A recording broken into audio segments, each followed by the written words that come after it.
Seattle. If Washington State was its own country, it would be one of the largest nuclear powers in the world. Well, when you find out that a major international nuclear target is that close, even if you don't live in Seattle, you can bet that there's another nuclear problem just down the road, whether you knew about it or not, and likely you don't. And what that does is put you and me and everyone in that uncomfortable, unavoidable seat that we all unfortunately share. Nuclear hot seat. What are those people thinking? Nuclear hot seat. What have those boys been drinking? Nuclear hot seat. The corium is sinking. Our time to act is shrinking, but our activists are linking. Nuclear hot seat. It's the bomb.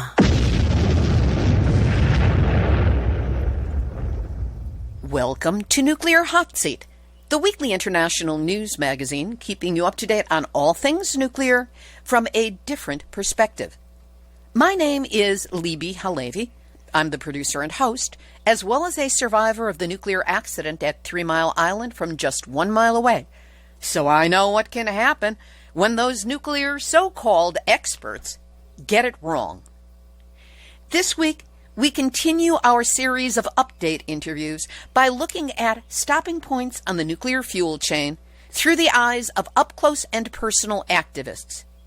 Nuclear power reactors through the closure of 3 Mile Island in Pennsylvania, and what comes next with 3 Mile Island alerts Eric Epstein. Radioactive waste issues at San Onofre with Charles Langley and Nina Babiarz of Public Watchdogs. First Nations fight back to uranium mining and small modular nuclear reactors in Northern Saskatchewan with Candyce Paul of English River First Nations and the Committee for Future Generations. And nuclear weapons with Carly Brook of Washington State Physicians for Social Responsibility. We'll also have Numbnuts of the Week for outstanding nuclear boneheadedness and more honest nuclear information than President Donald Trump shared with the Ukrainian president in that infamous phone call. All of it coming up in just a few moments. Today is Tuesday, September 24th, 2019, and here's Nuclear hot seat. Nuclear hot seat. Nuclear hot seat. Numbnuts of the Week. The Center for Disease Control, the Environmental Protection Agency, and Federal Emergency Management Agency, FEMA, have all advised people that in case of a nuclear explosion, they should never use hair conditioner. If you find yourself outside during a nuclear detonation, the CDC recommends that you seek shelter immediately. Take off contaminated clothing and hop into the shower as soon as possible. You can use shampoo, but don't use that hair conditioner because it can trap radiation in your hair. Right. Like the water infrastructure is still going to be there when the fireball or shock waves from a blast can topple buildings, reducing a city of the size of Hiroshima or Nagasaki to dust. The warning from the CDC adds, after 48 hours, the exposure rate from a 10 kiloton explosion, that's 2/3 the size of Hiroshima, but they say it's the type that might damage but not destroy a city. Hint, hint, propaganda alert. At that point, it might be safe to venture outside and resume your normal personal care routine. Just ignore all the dead bodies and hope you don't die from radiation poisoning in a month. I can't make this stuff up. And that's why CDC, FEMA, EPA, you are conjoined this week as Nuclear hot seat. Numbnuts of the Week. Here are this week's featured interviews. We take a look at the problems at 4 stops on the nuclear fuel chain: uranium mining, reactors, radioactive waste, and nuclear weapons. And we examine what local activists are doing about each. First, we'll start with the good news. After 45 years of operation, the remaining unmelted down reactor at 3 Mile Island was finally shut down for good on Friday, September 20th, a full week ahead of schedule and still on time to be a birthday present to me. Nuclear Hotseat has covered 3 Mile Island extensively. This year with specials on the 40th anniversary of the nuclear accident on Nuclear Hotseat 405 from March 26 and number 407 from April 9. Here, we check in with Eric Epstein, head of 3 Mile Island Alert, on what it means for this nuclear reactor to close and what lies ahead. First of all, congratulations on the closure of 3 Mile Island. Well, thanks, but, this is just one chapter in a long odyssey, and we have a lot of heavy lifting ahead of us. The decommissioning fund is not sufficient. Exelon is requesting to raid the fund to build dry cask storage. In addition to that, TMI-2 may be flipped. There was an announcement this summer that Environmental Solutions may take TMI-2 off the hands of First Energy, which would be interesting. So we may have two plants decommissioned at the same time. I doubt it. I think the decommissioning for TMI-1, which is proposed to be put off till 2075, will affect TMI-2. So although neither plant is generating energy, they're still generating a lot of problems. How is the closure being received? Look, Pennsylvania is the only state that hasn't bailed out nukes. I know that they're trying to save Beaver Valley out west, but I don't see any action on that this fall. So, a lot of energy was spent trying to get a bailout bill through. TMI was basically the poster child. It went down. So a lot of steam has been taken out of the nuclear engine. Suffice to say that the reaction was somewhat muted. It was the 40th anniversary of the accident. The bailout legislation was a war. The plant was shut down a week earlier than anticipated on Friday. So I think a lot of folks were exhausted by the battle on both sides of the issue. Nuclear now basically moves to the western part of the state to discuss Beaver Valley. But we're entrenched here. I mean, we have TMI-2, the basement is still too highly radioactive, and I'm very skeptical it can be cleaned up. And Exelon basically wants to raid the decommissioning fund and come back in 2075, which is about 100 years after the accident at TMI-2. So it's still a very complicated, dirty, unresolved situation. Suffice to say that I think most folks in the community were happy to see it shut down, but just want to move on with their lives. What's next in terms of the work of TMI Alert? There's a lot of work ahead. We have testified before the House, and we're working to make sure that Exelon and other plants that shut down their facilities are still responsible for emergency planning, KI distribution, and maintaining the site. So first order of business is TMI-1, Exelon wants to reduce their responsibilities to the fence line. So we'll litigate that. The second order of business is making sure they're not able to raid the decommissioning fund. We were noticed by the NRC that we're still about a year away on that. So Exelon is planning to move waste to dry cask and then charge the ratepayers later. And then the intangible is what happens to TMI-2. It's still not cleaned up. We paid for the defueling. Decommissioning would be quite a challenge. So it's just back to the office. That's what I'm doing today after handling the media. We'll be back in court in October on TMI-1 and likely back in court in November on TMI-2. So while the plant's not operating, we still are. Are there lessons in this for those of us who are working on other nuclear reactors, either to get them shut down or the next stage, which is dealing with what to do with the radioactive high-level fuel that's left behind? Yeah, I think the lesson is that the NRC basically is a sham, and so you have to exert pressure through other regulatory bodies. So for us, we work through two other agencies to try and monitor the plant and regulate what they do. One would be the Pennsylvania Public Utility Commission. The other is the Susquehanna River Basin Commission, which controls water use. So we recognize that the NRC process is futile. We still litigate. Otherwise, they'll say to us, you weren't actively involved in the issues. So one of the lessons that we learned is that to rally the support of local officials, statewide officials, use the regulatory options that are real. For us, it's the Pennsylvania Public Utility Commission and the Susquehanna River Basin Commission.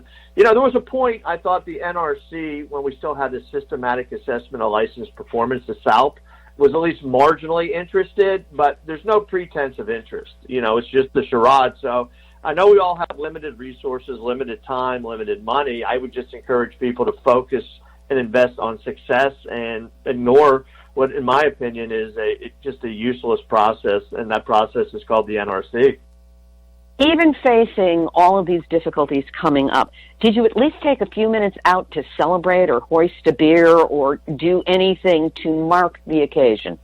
Actually didn't have time because we got notice on the decommissioning schedule for TMI 1 on Friday. So on the same day the plant shut down, we were noticed about the time frame for that. So I met with the NRC this morning. In addition to that, we have Peach Bottom license extension. So to be honest with you, Libby, we haven't. We're fully engaged. I think there'll come an opportunity for us to decompress. Right now, we just don't want to let down our guard and want to continue to apply pressure. It's a full docket. I wish it wasn't. I wish we could say that, yeah, we had time to celebrate, but we're back in the office today talking to you. After I get off the phone, I've got some other calls and meetings to follow up on. Well, you've done a spectacular job for decades with TMIA, Eric, and all the other activists that are there. So congratulations on at least having one benchmark behind you. It's the best birthday present I could have had because my birthday is next Sunday. And keep us informed as to the coming battles because closure is just the first step. Right. Thanks so much for having us on. That was Eric Epstein of 3 Mile Island Alert. We will, of course, have links to all the interviewees up on our website, nuclearhotseat.com, under this episode, number 431. As you heard, once a nuclear reactor closes, the need for citizen action doesn't end. It just shifts to another aspect of the nuclear problem. What to do with the highly radioactive waste that remains deadly for literally hundreds of thousands of years. Here in Southern California, we focus on San Onofre and the use of thin-walled storage canisters, only 5/8 of an inch of stainless steel, held only 100 feet from the Pacific Ocean to store the so-called spent fuel rods, all of which contain plutonium. Charles Langley and Nina Babiarz of Public Watchdogs talk about legal action taken by their group and bring us up to date on where we stand with San Onofre's nuclear waste legacy. What is going on at San Onofre and what actions has Public Watchdogs been taking? After an 11-and-a-half-month work stoppage that happened on August 3 when they nearly dropped a canister of nuclear waste weighing 100,000 pounds, the NRC finally allowed Edison to resume burial. So right now they've loaded, I believe, 33 or 34 of the ultimately 73 canisters that'll be entombed 108 feet away from the beach. Public Watchdogs has filed for an emergency restraining order to stop the burial of that nuclear waste immediately on the grounds that the canister system that they are using is unsafe. In addition, we got a news report that showed up in the San Diego Union Tribune on Sunday showing that an inspector at the Nuclear Regulatory Commission, the NRC, actually said, hey, every can that's gone into the ground has been damaged, and this does not comply with the permits that the NRC issued allowing the owner of this nuclear waste, Southern California Edison, to bury the waste on the beach. So there's a bit of a stink about that right now, and we're waiting to see what the NRC is going to do because it looks like they've tried to cover this up or gloss it over. Well, I'd just like to add that in addition to suing the Nuclear Regulatory Commission, our filing also includes Southern California Edison, the parent company Sempra, SDG&E, which is San Diego Gas and Electric, that also has a small portion of San Onofre, as well as Holtec International. And so it's all inclusive. We didn't leave anybody out of the party. What force or what power does this kind of a filing have, or what is the potential? Or is it possible that it will just be ignored, glossed over, and they'll continue loading these faulty, damaged canisters? Well, I want to clarify there's actually two separate filings. There's a filing of what Charles described as a temporary restraining order, referred to as a TRO, to stop the burial now until the safety of the burial can be addressed. And then there's also a filing of our full complaint, a legal complaint, which details in great detail exactly why this burial is unsafe and how each party plays in that unsafe burial. What in the world is the justification, if any, that the NRC has given for the continuation of the burial of the waste in these canisters, given that even their own people on the inside are saying there's damage, there are problems here, beyond which we have the community in an uproar and the number of challenges that people have made to this system? Well, their justification is a continued pattern of behavior, and that pattern of behavior is not one of a regulator. They're constantly now lacing in the word oversight, oversight. Well, we're asking them to regulate. We're asking the Nuclear Regulatory Commission to do their job, and their job is to enforce federal laws that were passed to protect the public's safety. And so when you have a regulator that's looking the other way, it's just not acceptable in a case like this where public safety is at risk.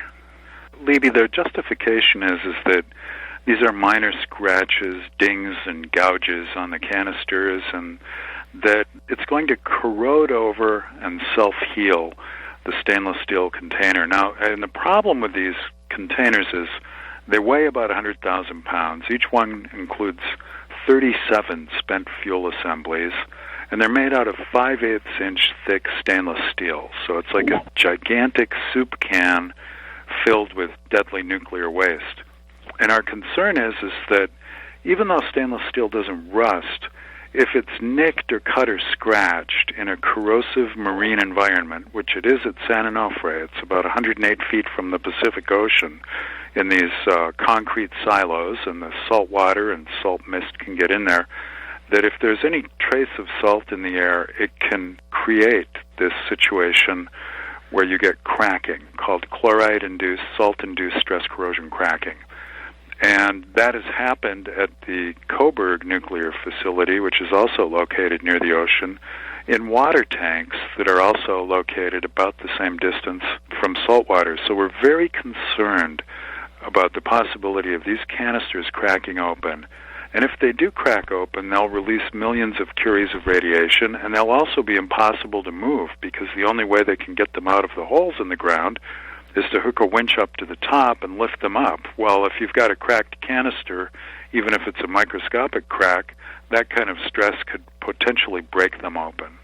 I want to make sure your listeners have some very recent information as well, and that's the NRC came out to California August the 20th to fulfill a quote-unquote commitment to the community, and part of that commitment was to give an update as to what has transpired at San Onofre since the resumption of the burial. I found it personally very disturbing that the gentleman that was giving this presentation outlined some significant quote-unquote issues that have transpired since the resumption of the burial that resulted in, number one, an employee walking under the downloading process that shut down the downloading of a canister once again. And that was termed by the NRC as an industrial safety incident. And that industrial safety incident shut that downloading down for several hours, at which point Edison employees took it upon themselves to ventilate the can that was in the downloading process, not in accordance with San Onofre procedures, but a procedure that they witnessed at a completely different nuclear waste decommissioning site. And so here you've got just another incident of the NRC retroactively looking the other way after these violations occur. And instead of calling them out for what that they are, is, again, improper training by the employee who walked under the downloading process, improper training by the employee of applying a procedure from another site to San Onofre. And, of course, we've had management issues that obviously haven't been corrected, or an industrial safety accident wouldn't have occurred. So, with the NRC oversight, that to us equates one thing, Levy, and that's looking the other way, or an enforcement policy that's basically known by the rest of the world as CYA. The thing about the word oversight, and you touched upon it, is that it has two equally valid meanings that are totally opposite. One of them is overseeing as in managing, and the other one is overlooking as in turning the blind eye. And it seems like the latter is the one that the NRC is following, because these problems are endless and progressive. It seems that not a week goes by when they're in operation that there isn't some new problem that comes to light, no matter how much the NRC or Southern California Edison tries to damp it down, which is a problem in and of itself. I pointed out at this meeting that, unless somebody's changed it recently, I believe that it is the NRC, not the NOC.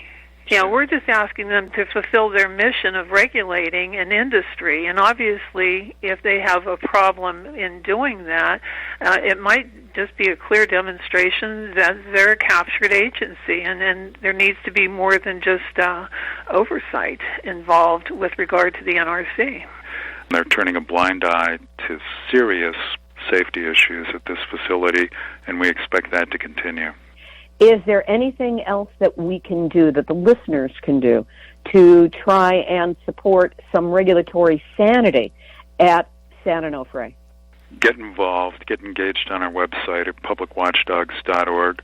Sign our petition. We'll keep you in the loop in terms of developments of what's going on at San Onofre.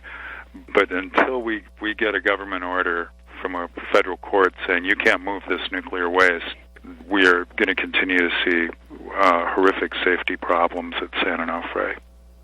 Charles Langley and Nina Babiarz of the Southern California San Onofre group, Public Watchdogs.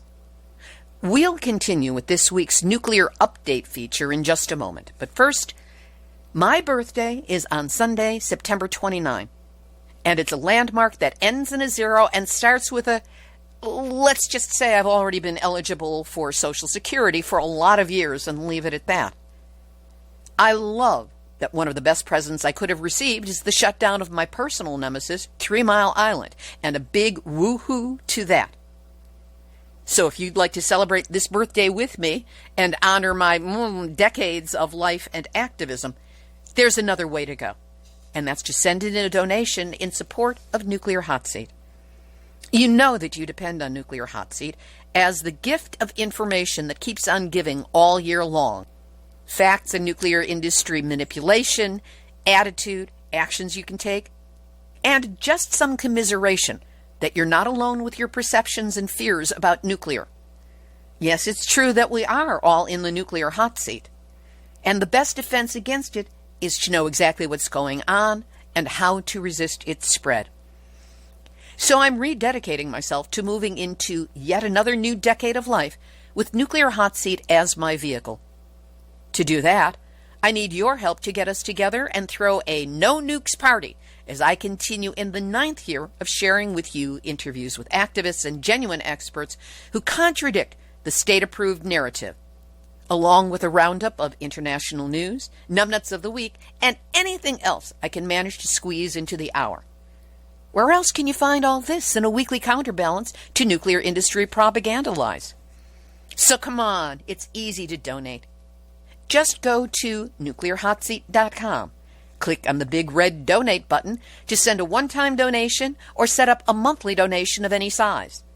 And to send us a monthly $5, the same as you would spend on a cup of coffee with a tip here in the U.S., just click on the big green donate button at nuclearhotseat.com. Please do what you can now, and know whatever you do to help, I'm not only deeply grateful that you're listening, but that you care. Now, back to this week's special update on the nuclear fuel chain through the eyes of activists on the ground. Activism against nuclear weapons is again building up to take on the buildup of nuclear weapons. One extremely active group is the Washington State Physicians for Social Responsibility. To find out more about what grassroots activism is happening in that state, I talked with Carly Brook, WPSR's Nuclear Weapons Abolition organizer, and she had a lot to tell us.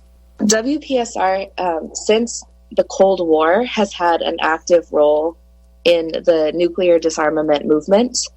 We started out when citizen physicians started exchanges with the Soviet Union physicians at the time in order to create diplomacy at a citizen level to de-escalate the Cold War. And folks were very active in the struggle against nuclear weapons during the 80s, when the total number of nuclear weapons at the peak of the Cold War reached about 70,000 worldwide, just between the two countries.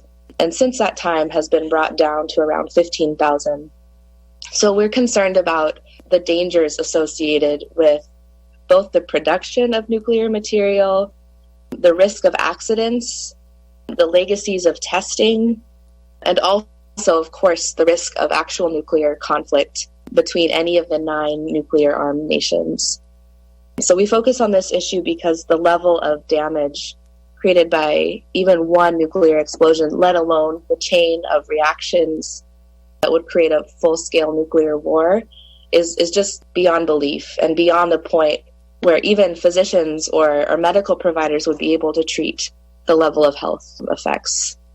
The entire subject of nuclear weapons, nuclear war, the aftermath of radiation and the contamination that comes from it is such a huge topic. It's difficult for people to wrap their brains around it, and it's difficult to know which way to go. How does WPSR, how do you suggest that people become involved in pushing back against this growing nuclear arms race that we suddenly find ourselves back in?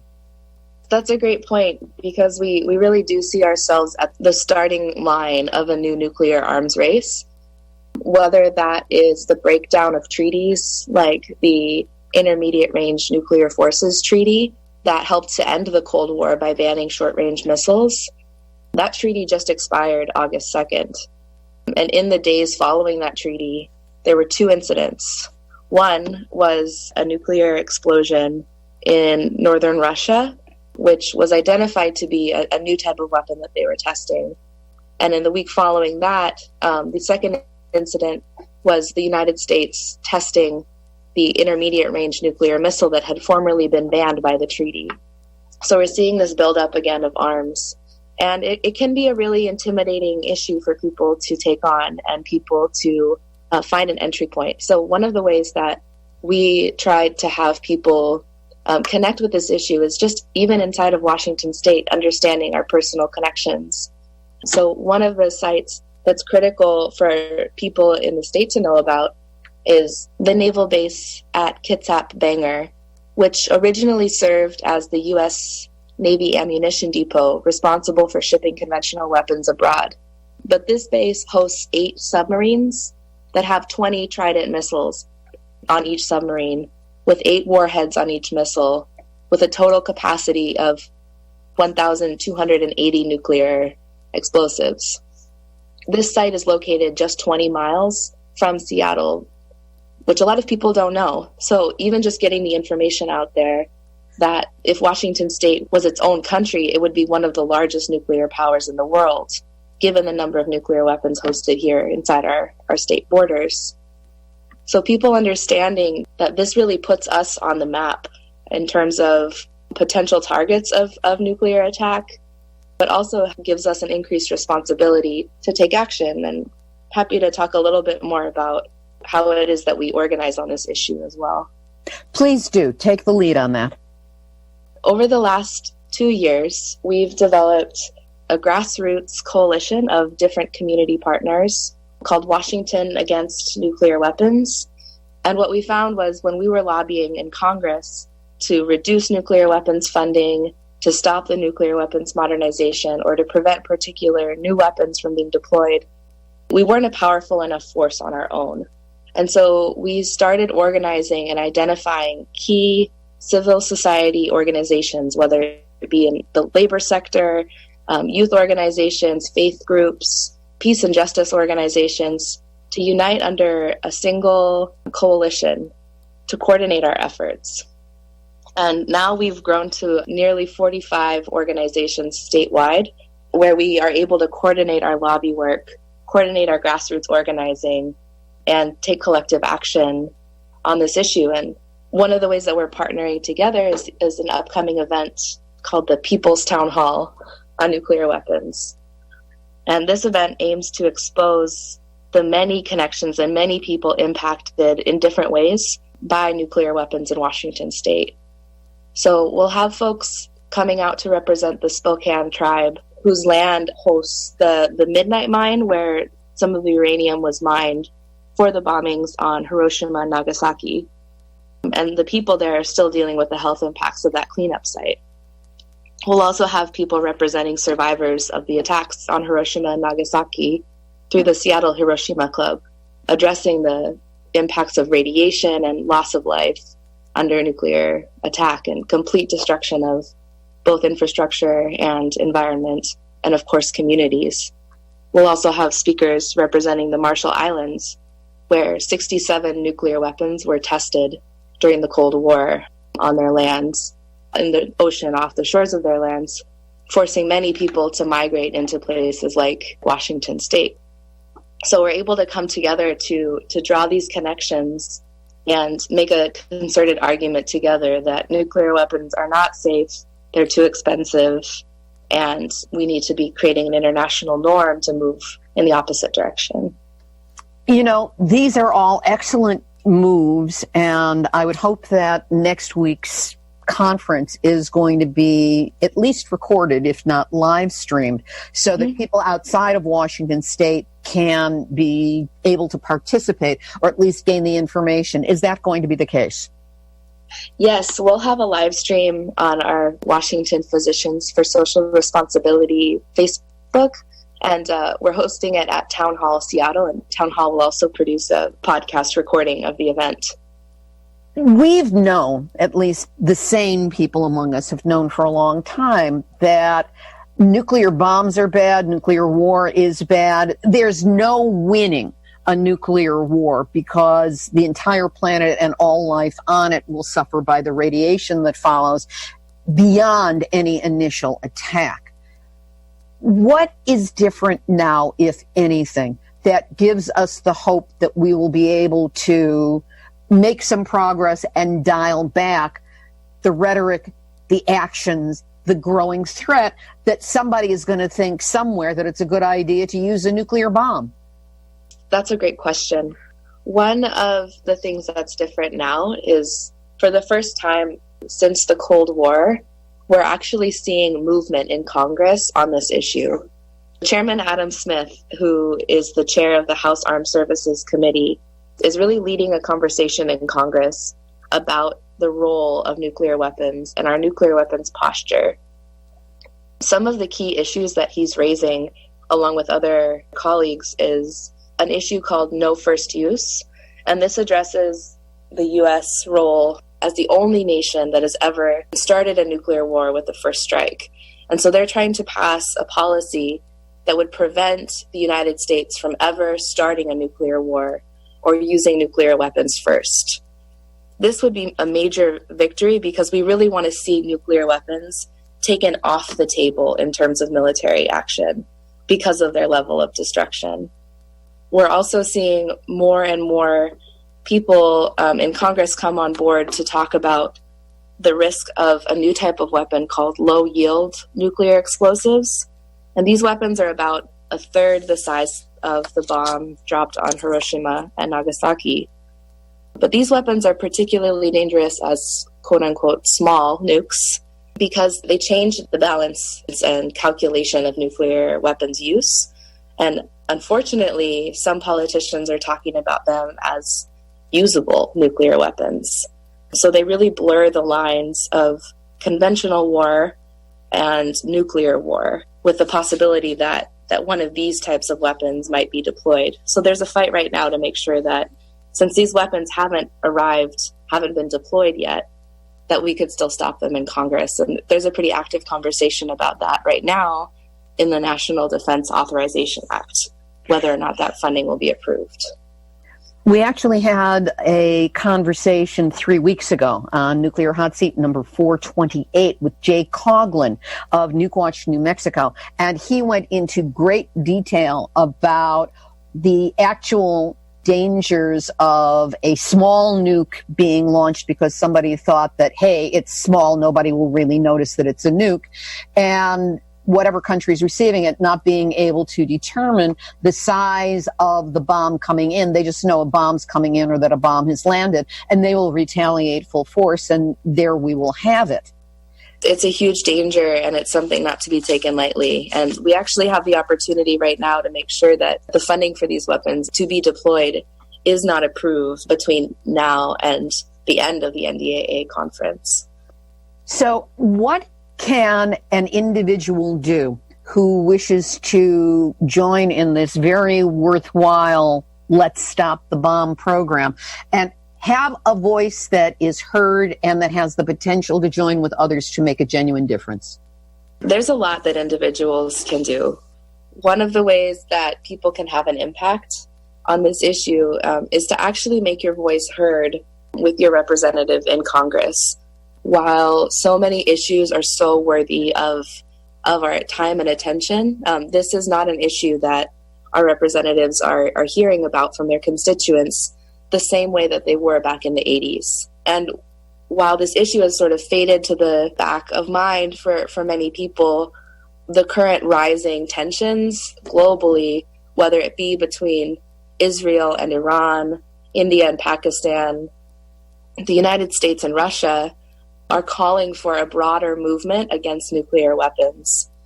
And so one of the ways that you can make your voice heard is by contacting your member of Congress to ask that they co-sponsor a no first use policy or co-sponsor the Hold the Line Act, which addresses that low-yield nuclear weapons issue we were just talking about. So that's one way. Another way is to use some of the resources that we've developed with Washington Against Nuclear Weapons to inform people in your community, to host an informational session or share information so that people are more informed about these types of issues with nuclear weapons. And if people wish to contact you and WPSR, Washington State Physicians for Social Responsibility, to gain this information or perhaps just do a brain-busting session with each other to figure out what is possible in their area, how can they reach out and what's the best way to get to you? We have a lot of good information on our website, which is WPSR.org, or our coalition website, WANWcoalition.org, where you can go in depth on the history of nuclear weapons in Washington or take note of our calls to action. And you can also contact us directly via our phone at 206-547-2630. And we're more than happy to build and continue to grow both the statewide and national movement against nuclear weapons. That was Carly Brook, nuclear weapons abolition organizer for Washington State Physicians for Social Responsibility.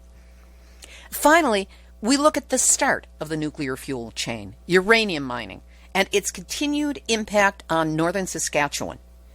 Candyce Paul is a member of the English River First Nations and works with the Committee for Future Generations.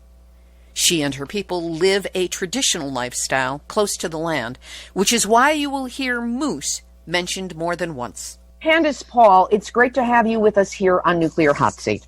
Thank you. I was glad to be back. What has been the history in Northern Saskatchewan regarding uranium mining and other issues?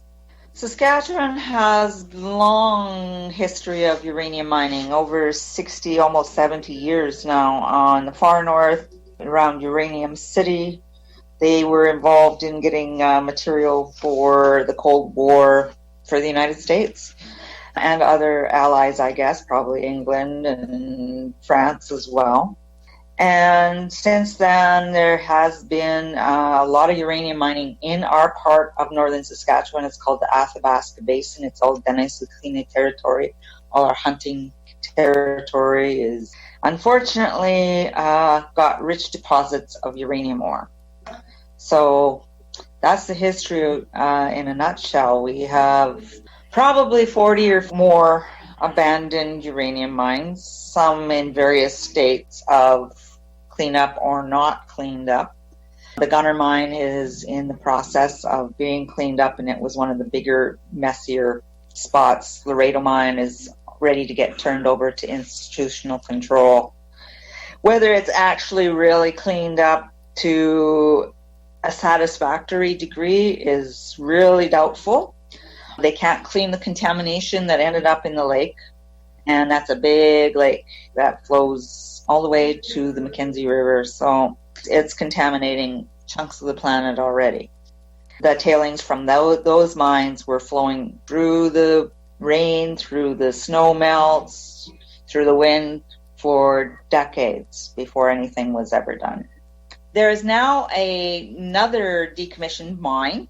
It's almost ready for being basically abandoned. It's the Clough Lake mine, which operated from the 70s to about 1980 something. And they say it's world's best practice in decommissioning uranium mines.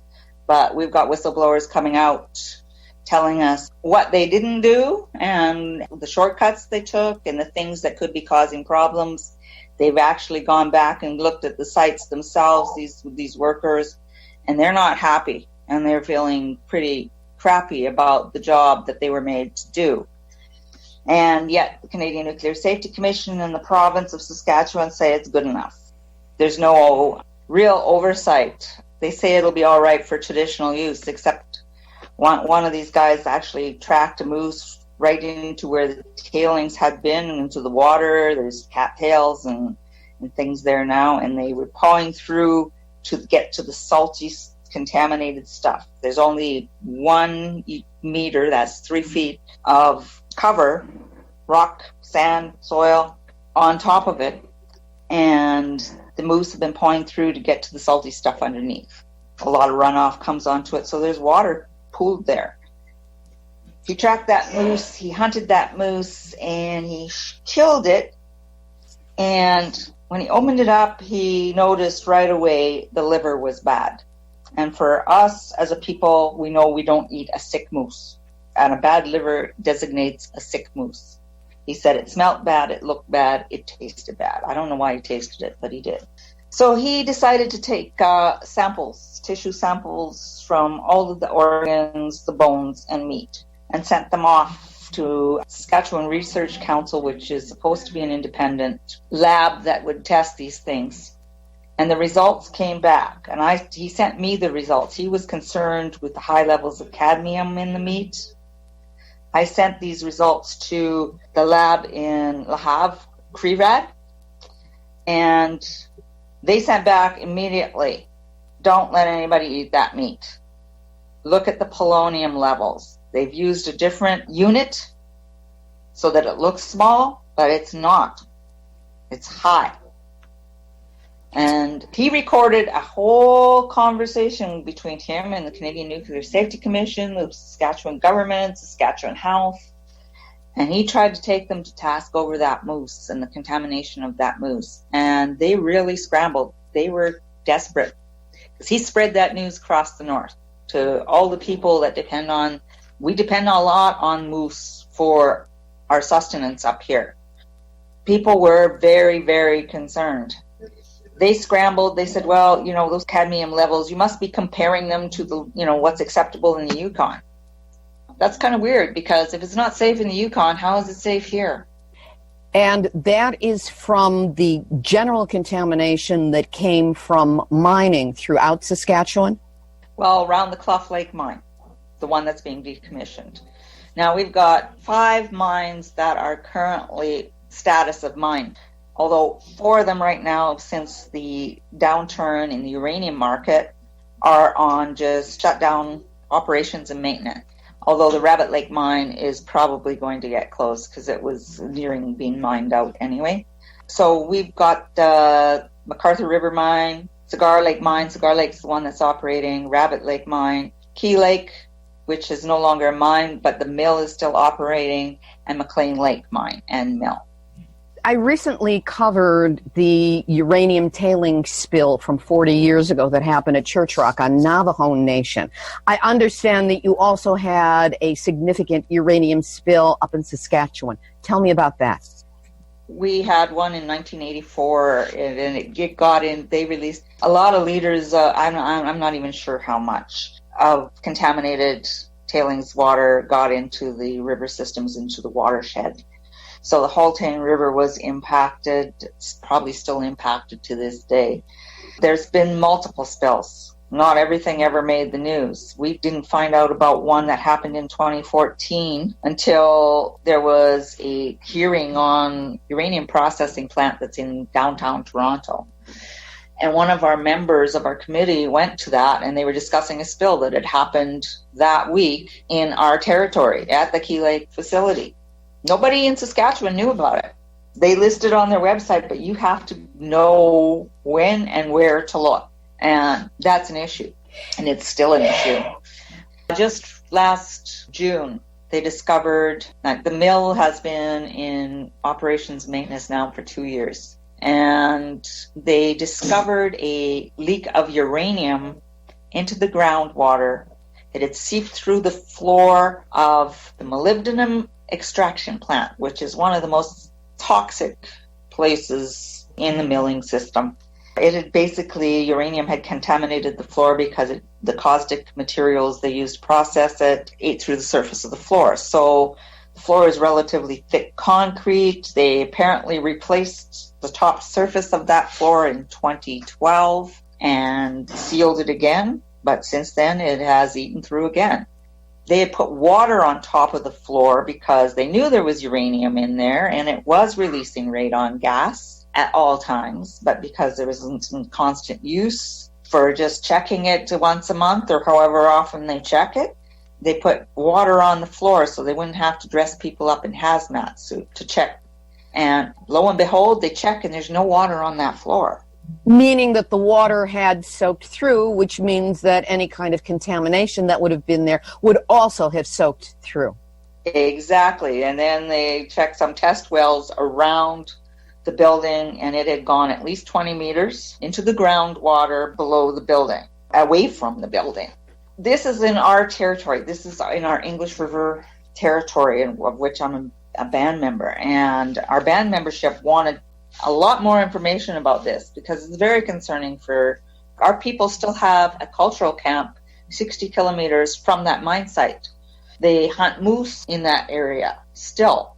They wanted to know, like, what are they going to do about it? We had a big meeting at our band with the CNSC and Cameco. Basically, they don't know what to do. They've sent it to Golder Associates for computer modeling to try and figure out what to do. They claim it's very slow moving, but it only took 6 months for it to go that far. So for us, that's not that slow moving. In 20, 30 years after decommissioning that place, we will still be around. Our people will still be using that territory. So really, we're still sitting here waiting for answers. We only learned about the contamination of that floor because we happened to ask the right question.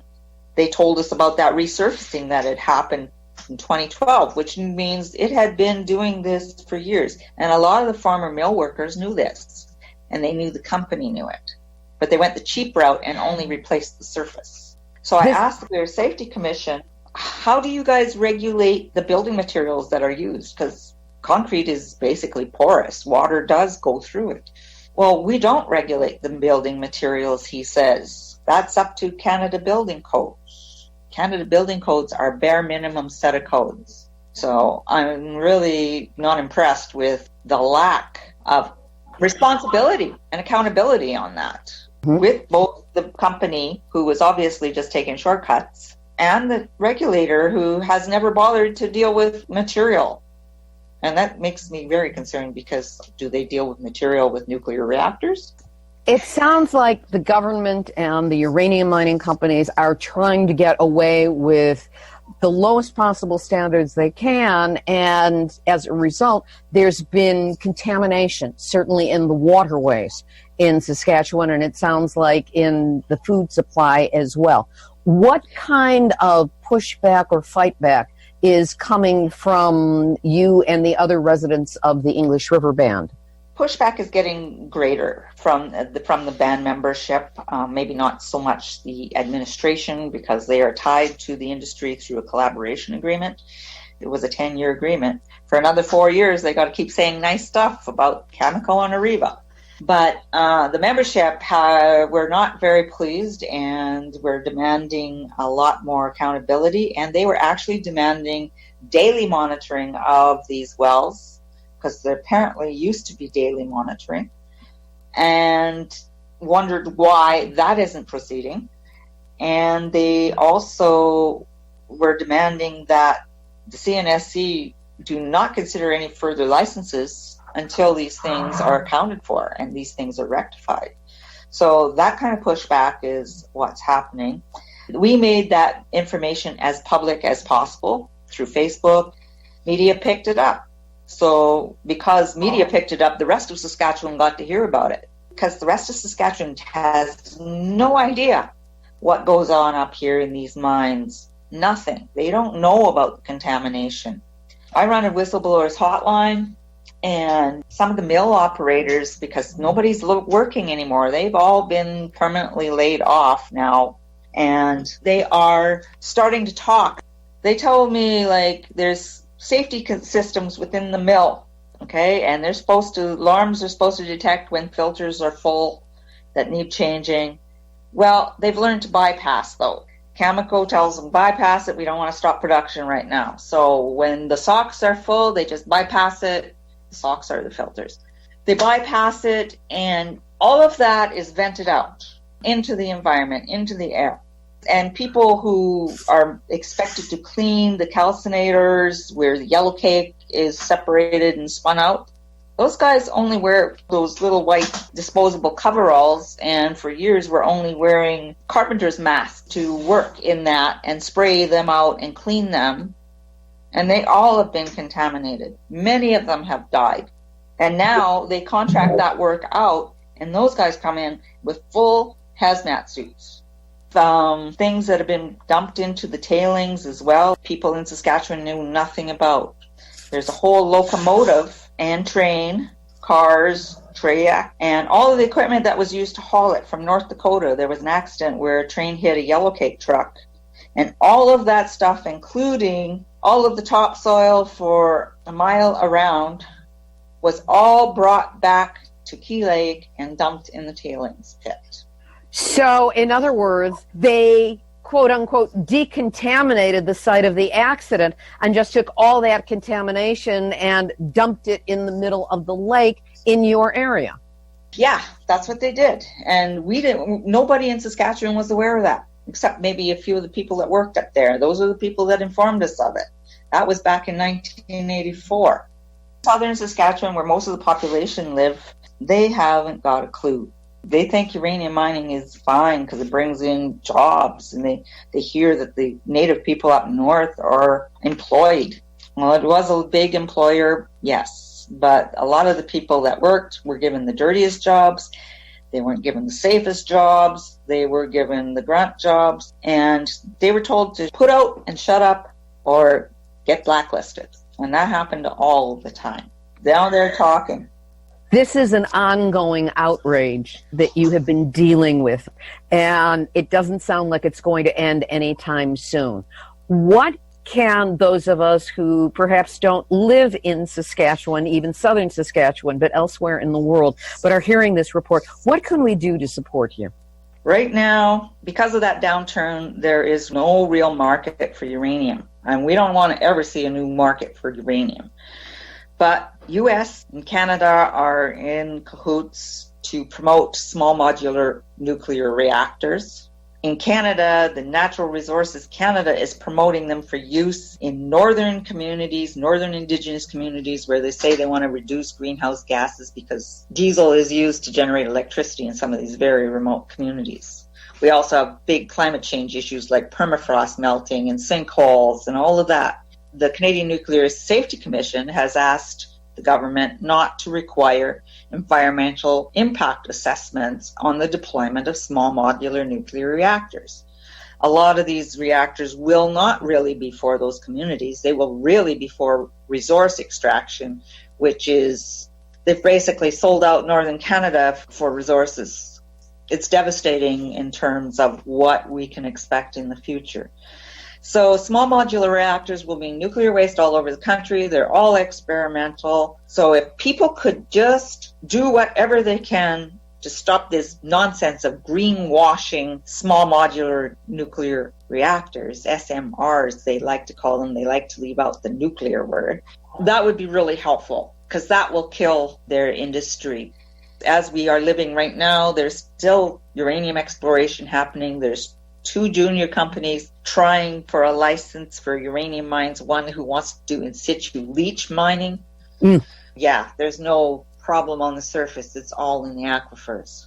That's one of the things that's being fought against so desperately in Navajo Nation, because that's the next generation of mining that the mining companies want to bring in. It's basically fracking for uranium. And what this company is already doing, and I don't know how the heck they got a permit to do it, because I've never seen the permit. They are putting solution in already to check if it will break down the ore enough to make it viable, which means they're already contaminating those aquifers and they're already contaminating and fracturing the ground. And like Northern Saskatchewan is basically a big sponge. It's water, muskegs. Muskegs are like peat bogs. It's just a big water and like fresh, the world's freshest water at one point anyway. Contaminating all that water for their industry is a crime. It's just a crime. So we have huge concerns regarding health issues for our people, our wildlife, for them too. So for people to help out, fight that small modular reactor nonsense, please. That was Candyce Paul, a member of the English River First Nations who works with the Committee for Future Generations. This has been Nuclear Hot Seat for Tuesday, September 24, 2019. Thanks to all of you for caring and for listening and joining with Nuclear Hot Seat listeners and followers around the world. We are in 123 countries on 6 continents and growing. If you'd like to get Nuclear Hot Seat delivered by email every week, it is easy. Go to nuclearhotseat.com, scroll down for the yellow box, and sign up for a weekly email link to the latest show. I won't bug you, you'll just get the one. And if you appreciate weekly verifiable news updates about nuclear issues around the world, take a moment to send a donation of any size to nuclearhotseat.com. Or if you just want to celebrate my 70th birthday, oops, it got out, didn't it? You can send a donation as well, and we will really appreciate the support. This episode of Nuclear Hot Seat is copyright 2019, Libby, Halevi, and Hardestry Communications. All rights reserved, but fair use allowed, as long as proper attribution is provided. This is Libby Halevi of Hardestry Communications, the heart of the art of communicating, reminding you that the last thing anyone who opposes nuclear wants to be able to say is, "I told you so." There you have it. You have just had your nuclear wake-up call. Now don't go back to sleep, because truly, we are all in the nuclear hot seat.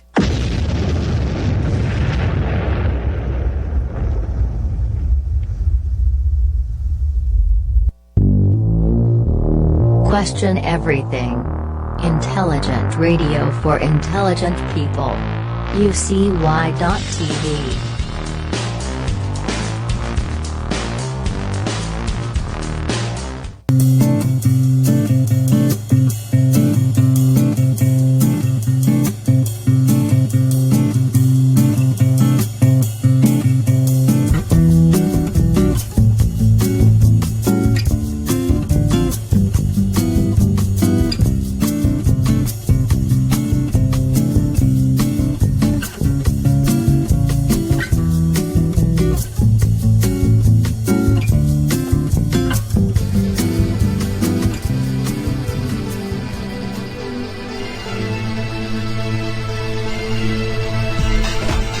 is Ozzy Skateboard, and you're listening to UCRI.tv.